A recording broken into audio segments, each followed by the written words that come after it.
Good morning to all of you. आज हम एक इम्पॉर्टेंट और बहुत ही सेंसिटिव टॉपिक के बारे में जानेंगे। हमारे जीवन से जुड़ा हुआ ये टॉपिक है। आज हम एनवायरनमेंट के बारे में, हम पर्यावरण के बारे में जानेंगे। अब तक जितनी भी इंफॉर्मेशन है उसके अकॉर्डिंग हमें पता है कि केवल अर्थ ही ऐसा प्लेनेट है जहाँ पे जीवन संभव है। और हम सभी जानते हैं कि वो कौन से एलिमेंट हैं जिनके कारण अर्थ पे जीवन संभव है, अर्थ पे लाइफ है। और वो फैक्टर हैं, स्थल है, जल है, वायु है, सूर्य से हमारी दूरी है, इसके अलावा टेम्परेचर है। ये सभी वो फैक्टर हैं, कारक हैं, तत्व हैं जो मिल करके अर्थ पे जीवन को संभव बनाते हैं। और हम सब ने मिल करके क्या किया है, इनको प्रदूषित कर दिया है। हमने एयर क्वालिटी को डिग्रेड कर दिया है, हमने वाटर को पोल्यूट कर दिया है, हमने लैंड को पोल्यूट कर दिया है, हमने सॉइल को डिग्रेड कर दिया है, हमने हमारी मृदा की जो क्षमता, जो उर्वरता है उसको डिग्रेड कर दिया है। और टेम्परेचर प्रेजेंट में आप हर दिन न्यूज़पेपर में, मैगजीन्स में, हर जगह आप ये देख रहे हैं कि किस तरह से हीट वेव के अलर्ट जारी किए जा रहे हैं। देखिए, जिस पर्यावरण के बारे में आज हम पढ़ रहे हैं ये बहुत ही सेंसिटिव, बहुत संवेदनशील मुद्दा है, क्योंकि एक तो ये हमारे जीवन से जुड़ा हुआ है और प्लस में हमने इसे इतना खराब कर दिया है, इतना पॉल्यूट कर दिया है कि अब हमारी जिम्मेवारी की आवश्यकता है कि हम एक जिम्मेदार नागरिक बनते हुए हमारे पर्यावरण के बारे में केवल सोचना ही नहीं है, उसके बारे में सोचना, चिंतन मनन तो करना ही है, प्लस में हमें कार्य भी करना है। जैसे हम हर दिन भोजन करते हैं, हम हर समय सांस लेते हैं, इसके अलावा हम पानी पीते हैं, ये सारे काम हमारे रेगुलर बेसिस पे होते हैं।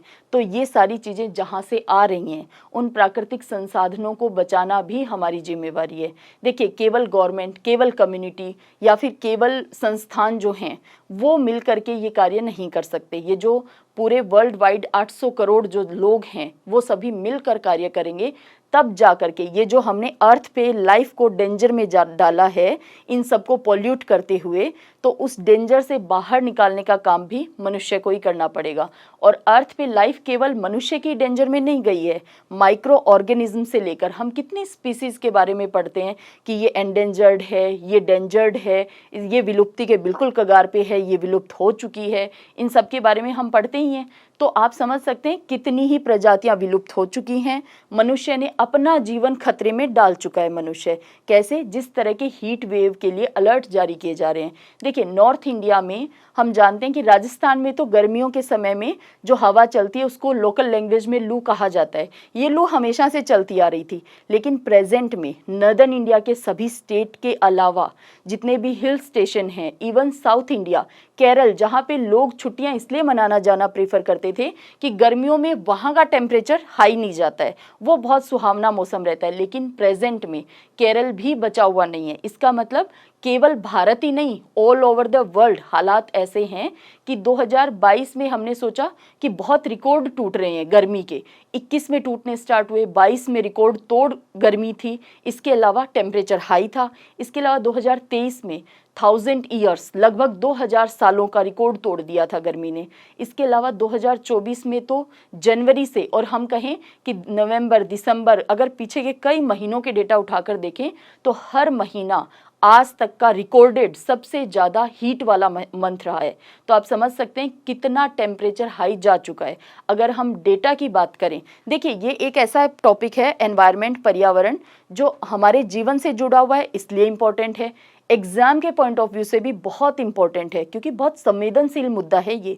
तो एग्जाम चाहे वनडे एग्जाम हो या फिर आपका सब्जेक्टिव पेपर हो, चाहे स्टेट पीएससी हो, यूपीएससी हो, सबके लिए ये एक बहुत इंपॉर्टेंट टॉपिक है। तो आपको हर लेवल पे प्रिपेयर होना है, डेटा पे भी, फैक्ट पे भी। आज की क्लास में हम मैप का भी बहुत यूज़ करने वाले हैं, क्योंकि एग्जाम्पल्स जो हैं वो आपको समझ में आने चाहिए कि केवल डेटा तक सीमित नहीं है, हम प्रैक्टिकली हम इस बात को देख पा रहे हैं, प्रैक्टिकली हम यहाँ पे हीट वेव्स को महसूस कर पा रहे हैं।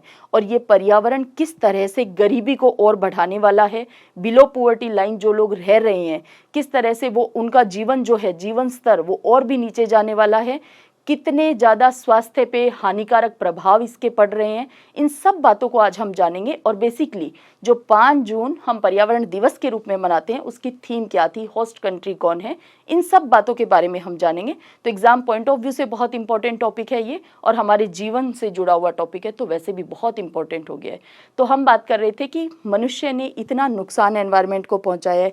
अब ज़रूरत है कि हम उसको रिवाइव कैसे करें। और डेटा की हम बात कर रहे थे तो हमने ये देखा था कि जो प्री इंडस्ट्रियल लेवल था टेम्परेचर का, उससे 1.5 डिग्री सेंटीग्रेड तक का ही लेवल हमने रखा था पेरिस समिट के दौरान, कि हम उस 1.5 डिग्री सेंटीग्रेड से ज़्यादा टेम्परेचर को बढ़ने नहीं देंगे। लेकिन जो प्रेजेंट के डेटा आ रहे हैं वो ये बता रहे हैं कि ग्लोबल एवरेज टेम्परेचर जो है, वैश्विक स्तर की हम बात कर रहे हैं, global average temperature 1.45 degree centigrade तक बढ़ चुका है। इस लेवल को हम टच कर चुके हैं। तो क्या केवल संधि, सम्मेलन, समझौते केवल हम फाइलों तक ही सीमित रखने वाले हैं? यानी केवल किसी पर्टिकुलर कॉन्फ्रेंस, किसी सम्मेलन, किसी ग्रुप या फिर कोई कम्युनिटी या कोई गवर्नमेंट या कोई संस्थान इसके लिए काम नहीं कर सकती है। 800 करोड़ लोगों को मिलकर हर एक स्टेप लेना पड़ेगा। जब 800 करोड़ लोग मिलकर काम करेंगे तब जाकर जो नुकसान हमने पहुंचाया है पहले हम उससे भरपाई कर पाएंगे और फिर हम एक स्वस्थ पर्यावरण की तरफ लौट पाएंगे। तो ये बहुत गंभीर इशू है, बहुत गंभीर मुद्दा है जिसके बारे में आज हम पढ़ने वाले हैं। देखिए 5 जून हम सभी जानते हैं कि 5 जून को हम मनाते हैं, हम सेलिब्रेट करते हैं वर्ल्ड एनवायरनमेंट डे। और ये डे केवल एक दिन के सेलिब्रेशन के लिए नहीं है। जैसे मैंने कहा ना, हम हर दिन भोजन करते हैं, हम हर दिन वाटर का यूज़ करते हैं, हम हर वक्त श्वास लेते हैं। तो इसका मतलब ये सारी चीज़ें जहाँ से आ रही हैं उनका ध्यान हमें हर वक्त रखना पड़ेगा। हमारी लाइफस्टाइल को बेसिकली हमें चेंज करने की नीड है कि हमने ऐसी लाइफस्टाइल, मनुष्य ने केवल अपने स्वार्थों की पूर्ति के लिए और केवल अपनी सुख सुविधाओं को बढ़ाने के लिए खुद की लाइफ को तो इस अर्थ में डेंजर में डाला ही है, साथ ही साथ अन्य स्पीसीज को भी, उनकी लाइफ को भी डेंजर में डाल दिया है। तो अब जिम्मेवारी केवल और केवल मानव जाति की बनती है, बाकी जो जगत में जो जीव जंतु है उनकी नहीं बनती है। उन्होंने डिग्रेड नहीं किया है, उन्होंने एनवायरनमेंट को हार्म नहीं पहुंचाया है, हमने पहुंचाया है। तो काम भी किसको करना पड़ेगा? हमें ही करना पड़ेगा। देखिए बेसिकली हम थीम पे बात करने वाले हैं आज की क्लास में, क्योंकि 2024 5 जून 2024 जो वर्ल्ड एनवायरनमेंट डे है उसके लिए थीम क्या रखी गई है, एग्जाम के पॉइंट ऑफ व्यू से इंपॉर्टेंट है। और हम क्योंकि खुद में सुधार लाना चाह रहे हैं, परिवर्तन चाह रहे हैं, तो इसलिए भी इंपॉर्टेंट है। तो थीम क्या रखी गई है? Land restoration. इस वर्ड को समझने वाले हैं, होता क्या है, किस तरह से किया जा सकता है और क्यों करने की आवश्यकता है, आखिर हमने क्या नुकसान पहुंचाया है। तो land restoration, desertification and desert resilience, ये है इस बार की थीम। तो थीम को हम कंप्लीटली समझने वाले हैं और मैप का यूज़ करने वाले हैं, ठीक है। और होस्ट कंट्री यहाँ पे लिख लेना, जो होस्ट कंट्री है, जो मेजबान देश है, वो है सऊदी अरब। ये फैक्ट के रूप में इंपॉर्टेंट हो जाता है। देखिए 2021 से 30 तक जो चलाए जाने वाले United nation decade on ecosystem restoration है, उसके लिए लैंड रेस्टोरेशन जो थीम है, भूमि पुनर्स्थापन, वो लैंड रेस्टोरेशन एक पिलर का काम कर रहा है, एक स्तंभ है जो कि सस्टेनेबल डेवलपमेंट गोल्स को प्राप्त करने के लिए बहुत ही इंपॉर्टेंट है। एसडीजी के बारे में हम काफ़ी क्लासेस में बात कर चुके हैं। आई होप आप एसडीजी के बारे में जानते हैं, अगर नहीं जानते तो किसी अदर क्लास में हम डिस्कस कर लेंगे। देखिए सऊदी अरब जो होस्ट कंट्री है उसके बारे में आपको पता होना चाहिए, क्योंकि एग्जाम पॉइंट ऑफ व्यू से जो पैटर्न रहता है क्वेश्चन पूछे जाने का, वो इसी तरह से कि एनवायरनमेंट एक सेंसिटिव इशू है। 5 जून को वर्ल्ड एनवायरनमेंट डे है। इस बार थीम क्या थी, होस्ट कंट्री कौन था, उससे ज्योग्राफी से भी क्वेश्चन पूछा जा सकता है। जैसे सऊदी अरब किसके साथ बाउंड्री शेयर कर रहा है, तो सऊदी अरब मैप में आपको पता होना चाहिए। और हम हमेशा अपनी क्लास में मैप के थ्रू ही चीज़ों को समझने की कोशिश करते हैं। देखो सऊदी अरब जो है ये जॉर्डन से बाउंड्री शेयर करता है, इराक के साथ इसकी बाउंड्री आपको दिखाई दे रही है, ये आपको दिखाई दे रहा है कुवैत जिसके साथ बाउंड्री लग रही है, इसके अलावा ये कतर दिखाई दे रहा है, ये यूएई दिखाई दे रहा है, ये ओमान के साथ बाउंड्री लग रही है और यमन के साथ। तो इतने कंट्रीज़ के साथ अब आप ये खुद देखेंगे, तसल्ली से क्लास को पॉज करके देख सकते हैं कि इसके साउथ में कौन से कंट्री हैं, नॉर्थ में कौन से हैं, ईस्ट में कौन से कंट्री लग रहे हैं। इसके अलावा इंपॉर्टेंट है रेड सी, लाल सागर, अपने आप में व्यावसायिक दृष्टिकोण से भी, सामरिक दृष्टिकोण से भी, स्ट्रेटेजिकल पॉइंट ऑफ व्यू से भी बहुत इंपॉर्टेंट है लाल सागर, रेड सी।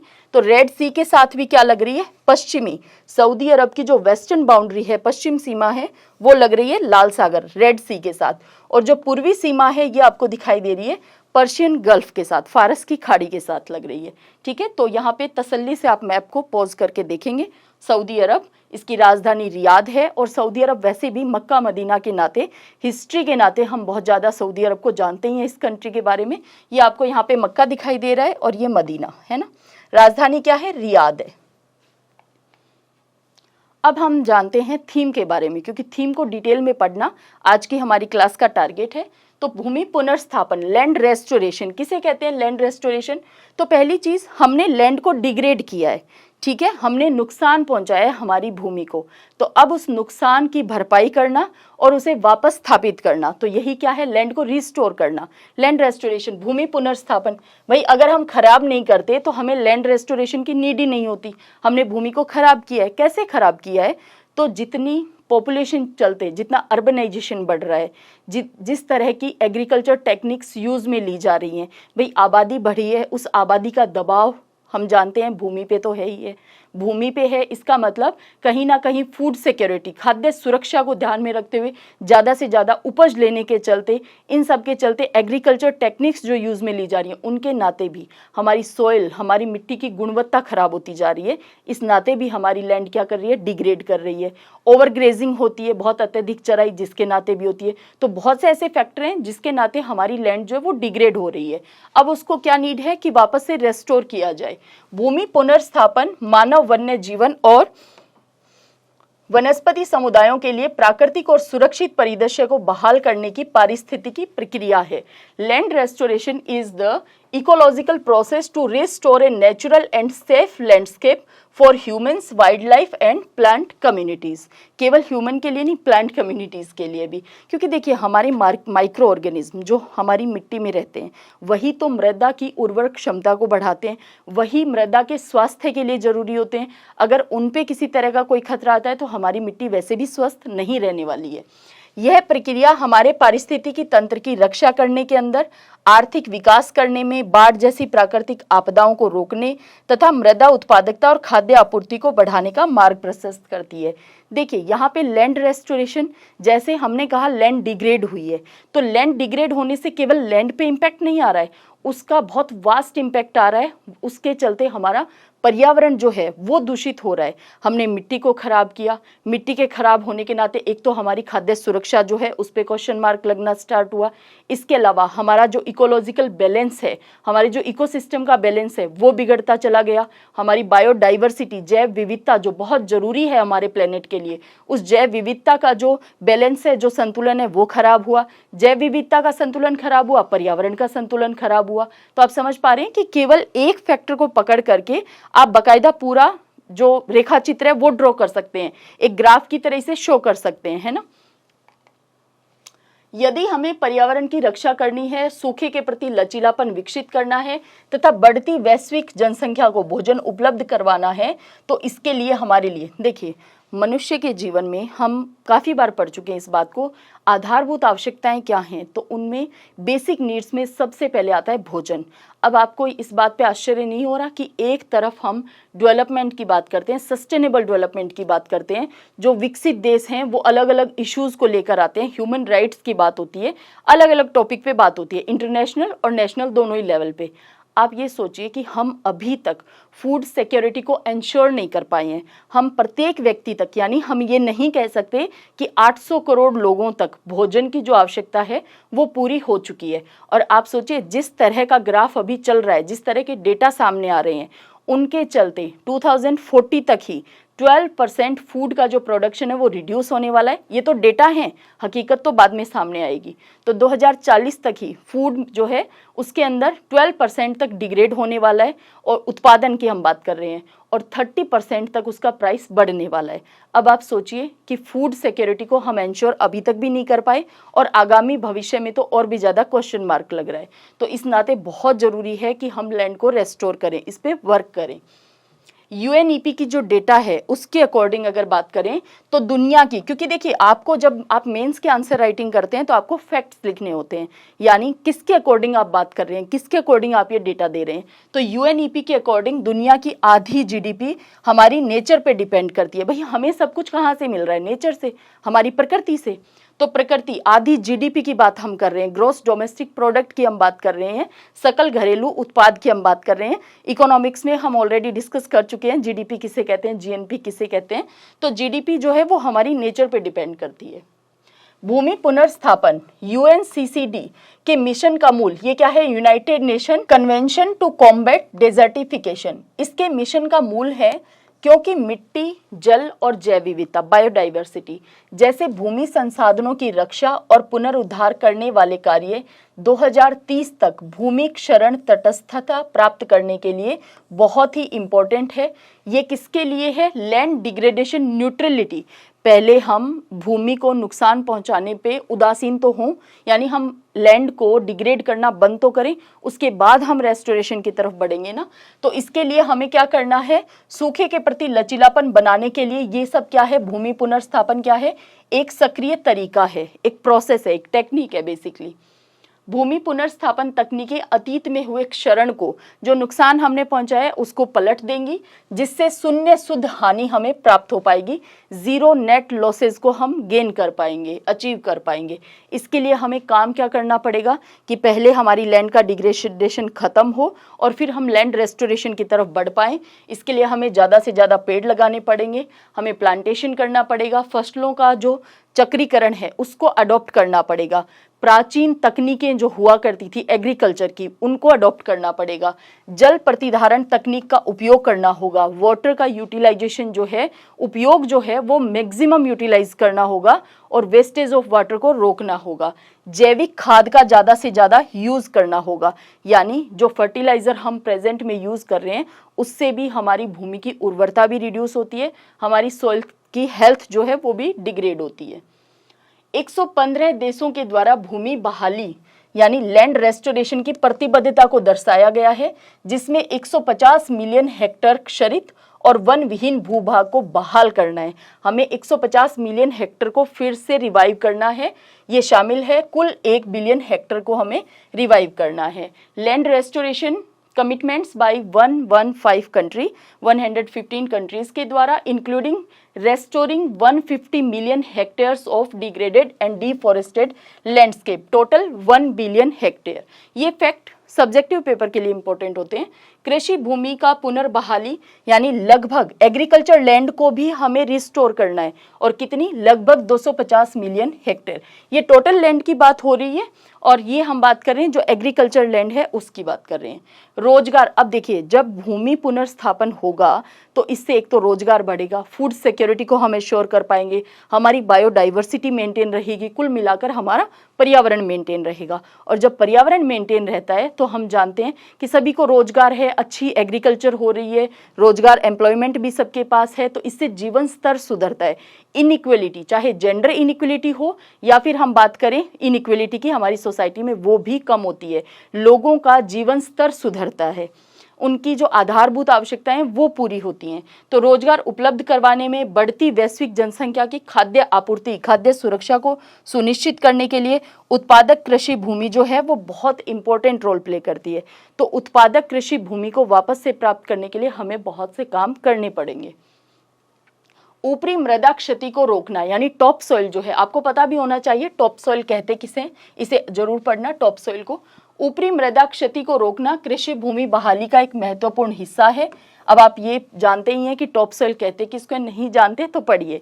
ऊपरी मिट्टी, जमीन के स्तर पर मिट्टी की एक ऊपर की जो लेयर होती है, पतली परत होती है, जो कि पौधों और सब्जियों के लिए एक सुरक्षा कवच का काम करती है, क्योंकि ये जड़ों को, रूट्स को घेरे रखती है और उनकी रक्षा करती है और नमी को, मॉइस्चर को मेंटेन करती है। यह सूक्ष्म जीवों का घर होता है और सूक्ष्म जीव हमारी सॉइल की हेल्थ के लिए बहुत इंपॉर्टेंट होते हैं। माइक्रो ऑर्गेनिज्म्स जो पौधों के अवशेषों के अपघटन और पोषक तत्वों के पुनर्चक्रण के अंदर भूमिका निभाते हैं, और ऐसा करके वो हमारी मिट्टी की फर्टिलिटी को, उसको फर्टाइल होने को और ज़्यादा बढ़ाते हैं। मरुस्थलीकरण एक प्रकार का, अब सेकंड हमारी टर्म क्या थी? पहली हमारी थी लैंड रेस्टोरेशन, सेकंड टर्म हमारी थी डेजर्टिफिकेशन। देखिए डेजर्टिफिकेशन, मरुस्थलीकरण किसे कहते हैं? तो बेसिकली उर्वर भूमि का बंजर हो जाना, डेजर्ट में जब तब्दील हो जाती है, हमारी जो फर्टाइल लैंड थी वो डेजर्ट बन गई, तो वो क्या कहलाता है? वो प्रोसेस डेजर्टिफिकेशन कहलाती है। तो देखिए मरुस्थलीकरण, और इसका जो एग्जाम्पल है वो देख करके आप शॉक्ड रह जाएंगे। हम ऑलरेडी भी उसे ज्योग्राफी में डिस्कस कर चुके हैं, लेकिन आज मैप के थ्रू फिर से इसका एग्जाम्पल देखेंगे डेजर्टिफिकेशन का। और वर्ल्ड का कौन सा सबसे नया ताज़ा तरीन बना हुआ कौन सा डेजर्ट है। और ये हमारे लिए बहुत शर्मनाक बात है कि हमारे यहाँ डेजर्ट बनते जा रहे हैं। बढ़ती आबादी की फूड सिक्योरिटी की तरफ हमारा ध्यान नहीं है, हम उस तरफ काम नहीं कर रहे, और जबकि हमारे यहाँ डेजर्ट और बढ़ते जा रहे हैं। एक तो ऑलरेडी पॉपुलेशन का दबाव चल रहा है, ऊपर से डेजर्ट भी बढ़ते जा रहे हैं, और इनके कारण डेजर्ट बढ़ने के कारण भी बहुत ज़्यादा स्वास्थ्य पे भी नेगेटिव इम्पैक्ट आता है, वो हम देखेंगे। देखिए, मरुस्थलीकरण एक प्रकार का भूमि का क्षरण है जिसमें पहले से ही अपेक्षाकृत शुष्क भूमि क्षेत्र और अधिक शुष्क हो जाता है। ऑलरेडी ड्राई था और ज़्यादा ड्राई हो गया है, जिससे उत्पादक मिट्टी जो है वो क्षीण हो जाती है तथा जल, जैव विविधता और वनस्पति आवरण क्या हो जाता है, कंप्लीटली नष्ट हो जाता है। देखिए, desertification is a type of land degradation in which N already relatively dry land area becomes increasingly arid, degrading productive soil and losing its bodies of water, biodiversity and vegetation cover, और भी ज़्यादा reduce हो जाता है।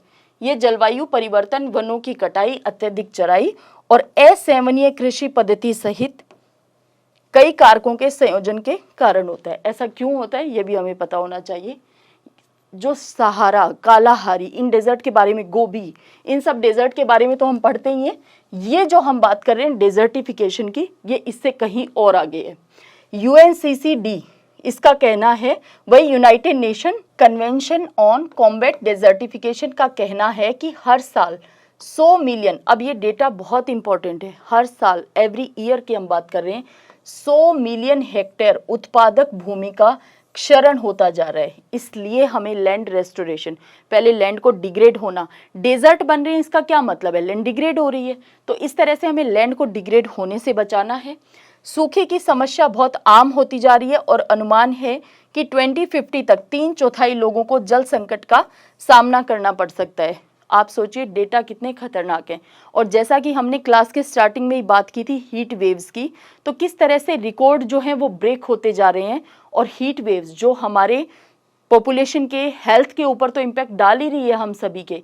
इसके अलावा हम जानते हैं कि जब टेम्परेचर इतना ज़्यादा होता है तो वर्किंग आवर्स रिड्यूस हो जाते हैं, और जिस तरह की हीट वेव कंटिन्यूस चल रही हैं और 24/7 चल रही हैं, उस तरह के एनवायरनमेंट में केवल वर्किंग आवर्स रिड्यूस नहीं होते, working days, working month reduce हो जाएंगे, और कार्यशील जनसंख्या, एक तो उसे रोजगार नहीं है, ऊपर से उसे भोजन की सुरक्षा नहीं है। तो आप समझ सकते हैं मनुष्य ने अपने हालात, पर्यावरण की सुरक्षा ना करके, और जबकि हमारी तो फंडामेंटल ड्यूटी में बात आती है, ये हम पढ़ते हैं फंडामेंटल ड्यूटी के अंदर कि हमें हमारे वन जीवों की, इन सब की क्या करनी है, सुरक्षा करनी है, हमें हमारे पर्यावरण की रक्षा करनी है। लेकिन खैर हम ग्लोबली बात कर रहे हैं, प्रेजेंट में हम केवल भारत और इंडियन सिटीजन की बात नहीं कर रहे, हम पूरे वर्ल्ड वाइड बात कर रहे हैं कि सभी को जिम्मेवार बनना पड़ेगा, क्योंकि हालात बहुत खराब होते जा रहे हैं और वो हमारी आंखों के सामने हमें दिखाई दे रहा है और हम फील कर पा रहे हैं। क्योंकि हीट वेव से तो हर एक मनुष्य अभी प्रेजेंट में, चाहे नॉर्थ इंडिया हो, चाहे साउथ इंडिया हो, चाहे हिल स्टेशन हो, हर जगह का टेम्परेचर जिस तरह से इंक्रीज होता जा रहा है, तो हम समझ पा रहे हैं कि ये चीज़ें अब हमारे फील होने में आ गई।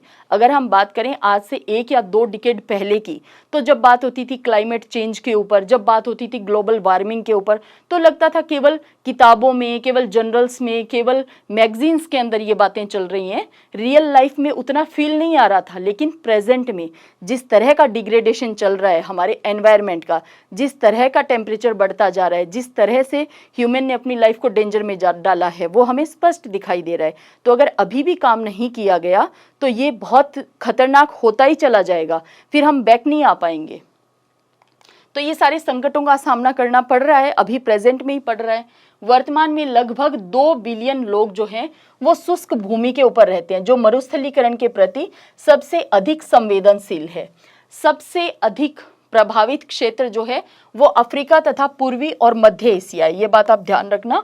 हम 2 बिलियन 200 करोड़ लोगों की हम बात कर रहे हैं। 200 करोड़ लोग ऑलरेडी शुष्क भूमि पर रहने लग रहे हैं। अगर हमने इसे ठीक नहीं किया तो वहाँ पे हालात और ज़्यादा गंभीर हो जाएंगे। इन 200 करोड़ लोगों को पलायन करना पड़ेगा वहाँ से। तो सबसे अधिक प्रभावित क्षेत्र कहाँ पे है? अफ्रीका, पूर्वी और मध्य एशिया, जो इक्वेटर है।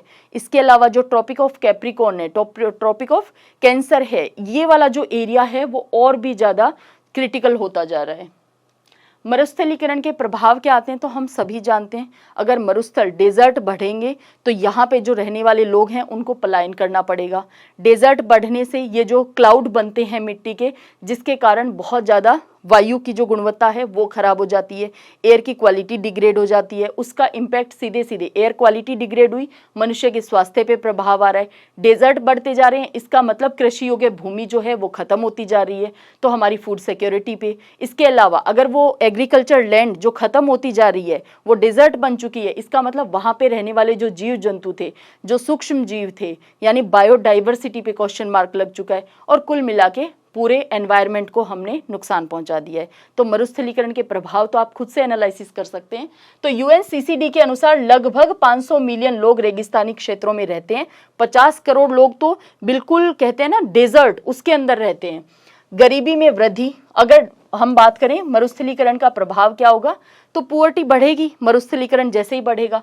खाद्य सुरक्षा की कमी होगी, कुपोषण के कारण स्वास्थ्य और ज्यादा खराब होगा, स्वच्छ जल तक एक्सेस नहीं होगी। जैसे ही डेजर्ट बढ़ेगा इसका मतलब ग्राउंड वाटर में भी कमी आ रही है, पानी की गुणवत्ता में भी कमी आ रही है, पानी की सप्लाई में भी कमी आ रही है। वैसे ही हमने देखा कि कितनी आबादी जो है वो जल संकट का सामना करने वाली है। स्वच्छ जल तक पहुंच की कमी, और इन लोगों को फिर क्या करना पड़ेगा, फोर्स्ड माइग्रेशन, यानी लगभग 200 करोड़ लोग अगर पलायन करते हैं तो फिर से एक पर्टिकुलर जगह के ऊपर जनसंख्या का दबाव और प्राकृतिक संसाधनों पे दबाव और ज़्यादा बढ़ जाएगा। फिर वहाँ का एनवायरनमेंट, क्लाइमेट सब कुछ खराब होना स्टार्ट हो जाएगा। कुल मिलाकर जो प्रोसेस हमने स्टार्ट किया अब उसे रोकने के लिए हमें बहुत हार्ड एंड फास्ट और बहुत कठोर कदम उठाने पड़ेंगे। और ये केवल आप, मैं या कोई एक संस्था नहीं, पूरे 800 करोड़ लोगों को इस बात के ऊपर संवेदनशील होते हुए काम करना पड़ेगा डे टू डे की लाइफ के अंदर। कभी कभी हम सोचते हैं ना, एक बूंद पानी अगर मैं बचा लूंगा तो उससे क्या इम्पैक्ट आएगा। यकीन मानिए बहुत इम्पैक्ट क्रिएट होने वाला है। आप अगर आपने नहीं देखा है तो जरूर देखना। राजस्थान के राजसमंद जिले का एक गाँव है पिपलांत्री। अब पिपलांत्री गाँव देखिए, इतना तो इस गांव को रिकॉग्नाइजेशन मिलना ही चाहिए, है ना। इतना तो इस गांव को रिकॉग्नाइजेशन, पहचान मिलनी चाहिए, एप्रिसिएशन मिलना चाहिए। अगर आप पिपलांत्री गांव के बारे में नहीं जानते हैं तो आज डेफिनेटली सर्च करना इस गांव को और बताना इसके बारे में पढ़कर आपको कैसा लगा। और इस तरह के स्टेप हम सभी को अपने गांव, कस्बे, समुदाय में लेने पड़ेंगे, है ना। पढ़ना इसके बारे में। पिपलांत्री राजस्थान का गाँव है। राजस्थान के स्टूडेंट आई होप जानते होंगे इसके बारे में अच्छे से। मरुस्थलीकरण का सबसे प्रमुख उदाहरण है मध्य एशिया में अरालकुम मरुस्थल। अब इस मरुस्थल की कहानी आप देखो। 1960 के 1960 के दशक, ज़्यादा दूर की बात हम नहीं कर रहे हैं, 1960 के दशक की हम बात कर रहे हैं। हमारे पेरेंट्स जिस एज के हैं उसकी हम बात कर रहे हैं। 1960 के दशक में यह क्षेत्र विश्व की चौथी सबसे बड़ी झील अरल सागर, ज्योग्राफी में बकायदा हम अरल सागर को डिस्कस कर चुके हैं। उज्बेकिस्तान और कजाकिस्तान की किस तरह से दोनों देशों के अंदर ये अरल सागर है, अरल सी, इससे घिरा हुआ था। तब से अपने पहले के आकार में 10वें हिस्से तक ये सिकुड़ गया है तथा केवल 3 छोटी अत्यधिक नमकीन झीलें ही बची हैं। किसकी? अरल सागर की। अभी अरल सागर को हम देखेंगे कि 1960 में वो कैसा था और प्रेजेंट में वो कैसा दिखता है। 1/10 भाग ही बचा है, यानी 90% जो है वो सूख चुका है, कंप्लीटली ड्राई हो चुका है। और जो अब झीलें बची हैं वो कैसी हैं? नमकीन हैं।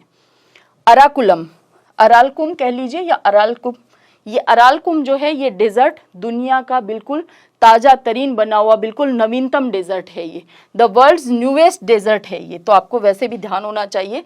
और ऐसे डेजर्ट बनने नहीं चाहिए। ये हमारे लिए कोई गर्व की, कोई प्राउड की बात नहीं है कि हाँ हाँ दुनिया में एक नया डेजर्ट बन गया। नहीं नहीं, हमें ज़्यादा से ज़्यादा लैंड को रिस्टोर करते हुए ज़्यादा से ज़्यादा एग्रीकल्चर लैंड, हमारी फर्टाइल सॉइल, इसको बढ़ाना है ना, डेजर्ट्स को नहीं बढ़ाना है। तो ये बहुत दुख की बात है कि एक और डेजर्ट बन गया है। ये अरल सी आपको दिखाई दे रहा है, ये कजाकिस्तान, उज्बेकिस्तान, ये यहाँ पे अरल सी आपको दिखाई दे रहा है। तो कहाँ पे आता है ये अरल सी? उज्बेकिस्तान में भी और कजाकिस्तान में भी। देखो बहुत बार हम बात कर चुके हैं, क्योंकि ज्योग्राफी के अंदर पता नहीं कितनी बार ये क्वेश्चन पूछे गए हैं। कैस्पियन सी के ऊपर, ब्लैक सी के ऊपर, रेड सी के ऊपर, पर्सियन गल्फ पे, कि कहाँ पे कौन सा देश अपनी बाउंड्री शेयर कर रहा है। तो बहुत बार हम इस मैप को डिस्कस कर चुके हैं, आपको याद भी हो गया होगा अब तक। तो ये अरल सी है जो उज्बेकिस्तान और कजाकिस्तान के साथ दोनों देशों में आता है। 1960 में ये कुछ इस तरह दिखाई देता था। ये जो आपको ब्लू कलर दिखाई दे रहा है ये पूरा अरल सी है। प्रेजेंट में ब्लू कलर देख रहे हैं आप कितना कम बचा है, ओनली 1/10 पार्ट इसका बचा है। बाकी जो पार्ट है यानी 90% जो है वो पूरा सूख चुका है, वो पूरा ड्राई हो चुका है। ये ब्राउन कलर से आपको दिखाई दे रहा है। ये 2014 का है, तो 2024 के अंदर और भी ज़्यादा सूख गया होगा, है ना। यानी इस मैप जो मिला है वो 2014 का है, तो इसमें कुछ और भी इजाफा तो हुआ नहीं होगा, ड्राई होने में इजाफा हुआ होगा, है ना। हम मरुस्थलीकरण को कैसे कम कर सकते हैं, तो नो डाउट हमें पता है कि हमें लैंड को डिग्रेड होने से बचाना है, ज़्यादा से ज़्यादा पेड़ लगाने हैं। इसके अलावा जिस तरह से वाटर का यूज़ हम कर रहे हैं, और मरुस्थलीकरण को रोकने का पेड़ लगाना एक बहुत अच्छा ऑप्शन होता है, लेकिन कौन से पेड़ वहाँ पे लगाए जाएं जिनको कम से कम पानी की जरूरत हो। पुनर्वनीकरण और वनारोपण से क्षरित मिट्टी को पुनर्जीवित करने में भी मदद मिलती है। जब हम पेड़ लगाते हैं, जो सॉइल हमारी डिग्रेड हो चुकी है वो भी वापस से जीवित होती है, वो भी पुनर्जीवित होती है। सूखे के प्रति लचीलापन, तीसरी हमारी टर्म क्या थी, land restoration, desertification, drought resilience, ये हमारी तीसरी टर्म थी, ड्रॉट रेजिलिएशन। सूखे के प्रति हम खुद में कैसे, यानी जब सूखा हो, जब ड्रॉट हो, उस समय के अंदर केवल मनुष्य ही नहीं बाकी जीव जंतु भी अपनी लाइफ को साथ सरवाइव कैसे करें, इस बात को सीखना ही क्या है, ड्रॉट रेजिलियंस। उसके साथ आप कैसे अडप्टिव बनेंगे। तो देखिए, जिस तरह से नेचर को हमने खराब किया है, अब उस खराब नेचर में रहने को अडॉप्ट तो हमें करना पड़ेगा। हाँ, उसके लिए कौन कौन से उपाय अपनाए जा सकते हैं, किस तरह से हम अवेयरनेस को बढ़ा सकते हैं, ये सारी चीज़ें देखनी है। तो सूखे के प्रति लचीलापन, ड्रॉट रेजिलियंस का मतलब है बिना बारिश के लंबे समय तक जीवित रहने के लिए खुद को तैयार करना, कि आपका जीवन तब भी संभव हो जब बहुत ज़्यादा सूखा है, ग्राउंड वाटर भी नहीं है, वाटर की सप्लाई भी नहीं है, रेनफॉल भी नहीं हो रहा है, तब आप कैसे सरवाइव करेंगे, क्योंकि तब आप खाना पीना कैसे करेंगे। इसके अलावा आपको जल की आपूर्ति कहाँ से होगी, किस तरह से कृषि एग्रीकल्चर की जाएगी। ऑलरेडी लैंड जो है वो डेजर्ट बन चुकी है, और जो लैंड है बची हुई उस पर पानी की सप्लाई नहीं हो रही है, तो कैसे हम सरवाइव करेंगे। सूखे के प्रति लचीलेपन का अर्थ है, दो अर्थ बताए गए हैं यहाँ पे, बेहतर आर्थिक, पर्यावरणीय और सामाजिक कल्याण के लिए जो बदलता तापमान है, जो कि हमने बढ़ा दिया है, ग्लोबली बढ़ा दिया है, याद रखना, भारत का ही नहीं, globally. Global average temperature 1.45 degree centigrade बढ़ चुका है पूरी दुनिया का, कब से, प्री इंडस्ट्रियल लेवल से। तो यहाँ पे सामाजिक कल्याण के लिए बदलते तापमान, बढ़ती परिवर्तनशीलता और वर्षा की कमी और वर्षा की मौसमी प्रकृति में परिवर्तन के अनुसार अनुकूलन, पुनर्गठन और परिवर्तन करने की क्षमता को ही क्या कहा जाता है, इस एबिलिटी को ही क्या कहा जाता है, इसे कहा जाता है ड्रॉट रेजिलियंस। सूखे के प्रति हमारा लचीलापन। विभिन्न प्रकार की फसलें उगा करके हम क्या कर सकते हैं, इस ड्रॉट रेजिलियंस को, इस सूखे के अंदर भी सरवाइव कर सकते हैं। इसके अलावा जल का बहुत सदुपयोग करना, जल को बचाने के लिए उन एंशिएंट टेक्निक्स का यूज करना, जल का संचयन, जल को, वाटर को स्टोर कैसे किया जाता है, ये हमें एंशिएंट, हमारी प्राचीन तकनीकों से सीखना पड़ेगा। इस वर्षा के जल को संचय करना, वृक्षारोपण करना, स्थायी भूमि प्रबंधन अभ्यास, सस्टेनेबल लैंड मैनेजमेंट प्रैक्टिसेज हमें करनी पड़ेंगी, और इसके अलावा अवेयरनेस प्रोग्राम्स हमें चलाने पड़ेंगे कि किस तरह से इस बदलते एनवायरनमेंट, टेम्परेचर के अंदर और सूखे के अंदर, ड्रॉट के अंदर हम सरवाइव कर सकते हैं, राइट। तो ये बेसिकली थी टर्म्स, जो तीनों टर्म को, जो थीम के अंदर 3 टर्म्स थी, उनको बेसिकली हमने जाना कि ड्रॉट रेजिलियंस किसे कहते हैं, डेजर्टिफिकेशन मरुस्थलीकरण किसे कहते हैं, और लैंड रेस्टोरेशन भूमि पुनर्स्थापन किसे कहते हैं। इन तीनों के बारे में जाना, इन तीनों से हम रिवाइव कैसे कर सकते हैं, किस तरह से हम इनसे उभर सकते हैं, वो हमने देखा। डेटा क्या बताते हैं वो हमने देखा। अब देखिए, इस दिन के बारे में जो 5 जून वर्ल्ड एनवायरनमेंट डे के रूप में हम मनाते हैं, इसके हिस्ट्री को हम ब्रीफ में जान लेते हैं। वैसे लास्ट ईयर भी हमने कवर किया था, आप वहाँ से भी देख सकते हैं। बहुत शॉर्ट में बहुत थोड़ी सी इंफॉर्मेशन देख लेते हैं।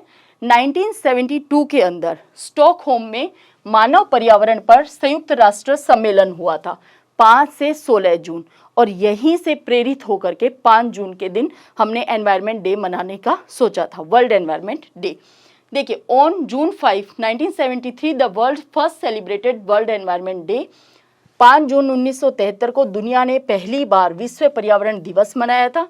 यह तिथि संयुक्त राष्ट्र के द्वारा 1972 के मानव पर्यावरण पर संयुक्त राष्ट्र सम्मेलन के सम्मान में चुनी गई थी, जो कि 1972 में स्टॉकहोम में हुआ था, जो पर्यावरण संरक्षण और पर्यावरण जागरूकता के लिए एक ऐतिहासिक शिखर सम्मेलन था। अब देखिए यहाँ पे इम्पोर्टेंट क्या है कि इस दिन को सेलिब्रेट हम करते हैं ताकि हमारे अंदर पर्यावरण के प्रति अवेयरनेस फैले, जागरूकता बढ़े, और जागरूकता बढ़ने के बाद हम उस पर काम करें, थ्रू आउट द ईयर काम करें, है ना। इस बात पे मैं बार बार एम्फोसिस दे रही हूँ कि हमें केवल एक दिन सेलिब्रेट करने तक खुद को सीमित नहीं रखना है, हमें थ्रू आउट द ईयर इस पे वर्क करना है। 1973 का जो समिट हुआ था, जो सेलिब्रेट किया गया था, वो किया गया था स्विट्जरलैंड, यानी पूरी दुनिया में ही सेलिब्रेट कर रहे हैं, लेकिन थीम किसने रखी थी? स्विट्जरलैंड। ओनली वन अर्थ, यहाँ पे आप ये ध्यान रख सकते हैं, होस्ट कंट्री जो 1973 का था वो था Switzerland. World environment day was celebrated for the first time with the slogan, slogan क्या था, यानी अभी की थीम हमने देखी थी, ये स्लोगन था ओनली वन अर्थ, पृथ्वी हमारी क्या है? केवल एक ही है। और देखिए बहुत से सेंस में अर्थ एक ही है, केवल एकमात्र प्लेनेट जहाँ पे जीवन संभव है। अब आप सोचिए, इसको तो हमें कितना संजो कर, कितना सहेज कर रखना था, हमें हमारे प्राकृतिक संसाधनों को भावी पीढ़ी तक पहुँचाने के लिए उनको कितना सहेज कर रखना चाहिए था, उनको नुकसान नहीं पहुँचाना था। और हमने हर एक लेवल पे अपने स्वार्थों के लिए, सुख सुविधाओं को, फैसिलिटी को बढ़ाने के लिए हर एक लेवल पे डिग्रेड किया है हमने नेचुरल रिसोर्सेज को। विश्व पर्यावरण दिवस पहली बार केवल एक पृथ्वी के नारे के साथ मनाया गया था। तो ये था वर्ल्ड एनवायरनमेंट डे के बारे में। 2024 की थीम क्या है, होस्ट कंट्री कौन है, और थोड़ा सा हमने ब्रीफ में इसकी हिस्ट्री को जाना। आई होप आज की ये क्लास, आज का जो सेशन है वो आपको पसंद आया होगा। बहुत सेंसिटिव ये टॉपिक है, हमारे जीवन से जुड़ा हुआ है, और मैं उम्मीद करती हूँ कि आप जितने संवेदनशील हैं, आपकी संवेदनशीलता में इस क्लास के बाद थोड़ा सा इजाफा और हुआ होगा, राइट। तो कमेंट सेक्शन में ज़रूर बताना कैसा रहा आपका ये session. Through out the year हमें वर्क करना है एनवायरनमेंट के लिए। तो चलिए मिलते हैं फिर नेक्स्ट क्लास में। जय हिंद, जय भारत।